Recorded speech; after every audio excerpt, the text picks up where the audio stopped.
കോഴിക്കോട് കോരപ്പുഴ അഴിമുഖത്തിൽ ഡ്രെഡ്ജിങ്ങിന്റെ മറവിൽ മണൽക്കൊള്ളയും പ്രകൃതി ചൂഷണവും നടക്കുന്നതായി പരാതി. പുഴയ്ക്ക് പുറമെ തീരത്തുള്ള മണലും ഖനനം ചെയ്തു കൊണ്ടുപോകുന്നതായാണ് നാട്ടുകാരുടെ ആരോപണം. പുഴയിൽ നിന്നെടുക്കുന്ന ചെളി തീരത്ത് തന്നെ കുഴിയെടുത്ത് നിക്ഷേപിക്കുന്നതായും കണ്ടെത്തി. ഒരു നിയന്ത്രണവുമില്ലാതെ നടക്കുന്ന ഖനനം തടയാനാണ് നാട്ടുകാരുടെ തീരുമാനം.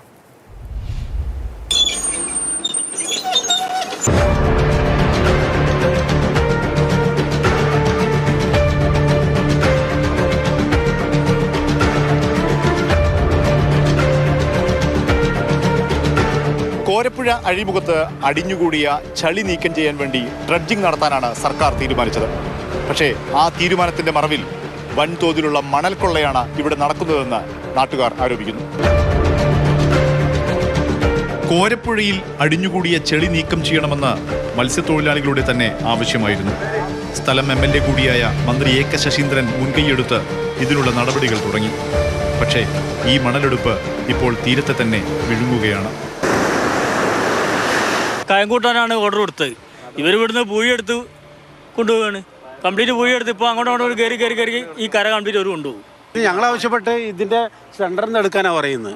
ഇതിവിടുന്ന് എടുക്കുന്നത് അങ്ങനെയല്ല, ഇതിവിടുന്ന് ഒറ്റ കരയിൽ നിന്നല്ല എടുക്കുക. ഞങ്ങൾക്ക് ഒരുപാട് ബുദ്ധിമുട്ട്. ഇനി വരുന്ന തലമുറക്ക് തന്നെ ഒരുപാട് പ്രശ്നങ്ങൾ ഞങ്ങൾ അനുഭവിക്കേണ്ടി വരും. ഇവിടുന്ന് എടുത്ത് കൂടാണ്ട് ഞങ്ങൾ ഭൂമിയിൽ തന്നെയുള്ള മണലൊക്കെ ഒരു കോരി കൊണ്ടുപോകുക, എന്നിട്ട് ചളി അതിലിട്ട് നികത്തുക. എനിക്ക് പിറകിൽ ഇങ്ങനെ കുന്നുകളായി കിടക്കുന്നത് പുഴയിൽ നിന്നും കരയിൽ നിന്നും എടുത്ത മണലാണ്. അതായത് ചെളിയെടുപ്പിന്റെ മറവിൽ വലിയ തോതിലുള്ള മണൽ കൊള്ളയാണെന്ന നാട്ടുകാരുടെ ആരോപണം ശരിവെക്കുന്നതാണ് ഈ ദൃശ്യങ്ങൾ. ഡ്രഡ്ജിങ്ങിനായി നാട്ടുകാരുടെ കൂടി പങ്കാളിത്തത്തോടെ മോണിറ്ററിംഗ് കമ്മിറ്റി രൂപീകരിച്ചിരുന്നു. പക്ഷേ തീരുമാനങ്ങളൊന്നും നടപ്പായില്ല. ഈ ഡ്രഡ്ജിംഗ് പ്രവൃത്തി നടത്തുന്നത് രാത്രി സമയത്ത് നടത്തില്ല എന്ന് മന്ത്രി നമുക്ക് ഉറപ്പ് തന്നിരുന്നു. ഈ മോണിറ്ററിംഗ് കമ്മിറ്റിയുടെ സാന്നിധ്യത്തിൽ മാത്രമേ ഈ വർക്ക് നടത്തൂ എന്നായിരുന്നു രണ്ടാമത്തെ ഒരു ഉറപ്പ്. ഈ മൗത്തിൽ നിന്ന് 20 മീറ്റർ വിട്ടിട്ട് ജനങ്ങൾക്ക് എപ്പോഴും കാണാൻ പറ്റുന്ന രീതിയിലുള്ള ഒരു അതിർത്തി നിർണ്ണയിച്ചുകൊണ്ടായിരിക്കും ഡ്രഡ്ജിംഗ് നടത്തുക എന്നുള്ളൊരു ഉറപ്പ് കൂടി നൽകിയിരുന്നു. ചെളി നീക്കുകയല്ല, പകരം മണൽ ഖനനം മാത്രമാണ് നടക്കുന്നതെന്ന് നാട്ടുകാർ. ഒരു തെങ്ങിന് ഉയരം താഴോട്ട് കുഴിച്ചിട്ട് അവിടെയുള്ള നല്ല മണൽ കംപ്ലീറ്റ് ഊറ്റിയെടുക്കാം. പോയിന്റ് നടുഭാഗത്ത് ചളി ഒന്നായിട്ട് കുന്നുകൂടി കിടക്കണം. അതിൻ്റെ അകത്തേക്ക് ഇവരാരും ഇതുവരെ എത്തിയിട്ടില്ല. ഇവർ ചെയ്യുന്നത് കരഭാഗത്ത് നിന്നിട്ട് മണൽ ഊറ്റിയെടുക്കുക, അത് ഫിൽട്ടർ ചെയ്യുക, ഇവിടെ തന്നെ കൊണ്ടുവെക്കുക, ആ വേസ്റ്റ് കംപ്ലീറ്റ് ഇവിടെ തന്നെ നിറയ്ക്കുക.